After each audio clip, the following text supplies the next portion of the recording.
ఈరోజు గురు మహాదశలో ప్రాణదశలు విడదీస్తున్నాం. గురు మహాదశ అంతర్దశలు అయ్యే కాబట్టి ప్రాణదశలు. గురువులో గురుడు 3 నెలల 12 రోజుల 24 గడియలు. గురువులో శని 4 నెలల 1 రోజు 36 గడియలు. గురువులో బుధుడు 3 నెలల 18 48. గురువులో కేతు 1 నెల 14 48. గురువులో శుక్రుడు 4 నెలల 8 రోజులు. గురువులో రవి 1 నెల 8 రోజులు 24 గడియలు. గురువులో చంద్రుడు 2 నెలల 4 రోజులు. గురువులో కుజుడు 1 నెల 14 రోజులు 48 గడియలు. గురువులో రాహు 3 నెలల 25 రోజులు 21 గడియ. నెక్స్ట్ గురువులో శనియంత్రం. శనిలో శని 4 నెలల 24 రోజులు 24 గడియలు. శనిలో బుధుడు 4 నెలల 9 రోజుల 12 గడియలు.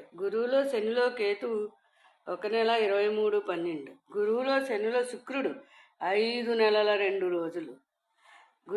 శనిలో రవి 1 నెల 15 36. శనిలో చంద్రుడు 2 నెలల 16 రోజులు. శనిలో కుజుడు 1 నెల 23 12 గడియలు. శనిలో రాహు 4 నెలల 16 రోజుల 48 గడియలు. శనిలో గురుడు 4 నెలల 1 రోజు 36 గడియలు. నెక్స్ట్ గురువులో బుధాంతరాన్ని ప్రాణదశలుగా విడదీద్దాం. అంటే గుడిలో బుధాంతరం రాయంటే ఇలా కాగితం పెట్టుకు రాయాలన్నమాట. బుధుడు 3 నెలల 25 రోజులు 36 గడియలు. బుధుడిలో కేతు 1 నెల 17 రోజుల 36 గడియలు. బుధుడిలో శుక్రుడు 4 నెలల 16 రోజులు అంతే. బుధుడిలో రవి 1 నెల 10 రోజులు 48 గడియలు. బుధుడిలో చంద్రుడు 2 నెలల 8 రోజులు. బుధుడిలో కుజుడు 1 నెల 17 రోజులు 36 గడియలు. బుధుడిలో రాహు 4 నెలల 2 రోజులు 24 గడియలు.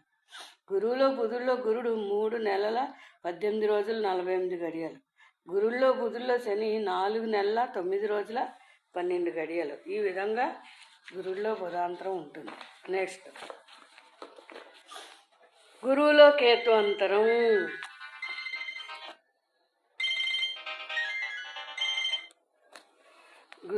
కేతువులో 19 రోజులు 36 గడియలు. కేతువులో శుక్రుడు 1 నెల 26 రోజులు. కేతువులో రవి 16 రోజులు 48 గడియలు. కేతువులో చంద్రుడు 28 రోజులు. కేతువులో కుజుడు 19 రోజుల 36 గడియలు. కేతువులో రాహు 1 నెల 20 రోజులు 24 గడియలు. కేతువులో గురుడు 1 నెల 14 48. కేతువులో శని 1 నెల 23 రోజులు 12 గడియలు. కేతువులో బుధుడు 1 నెల 17 రోజుల 36 గడియలు. నెక్స్ట్ మిగిలిన చెప్పుకుందాం.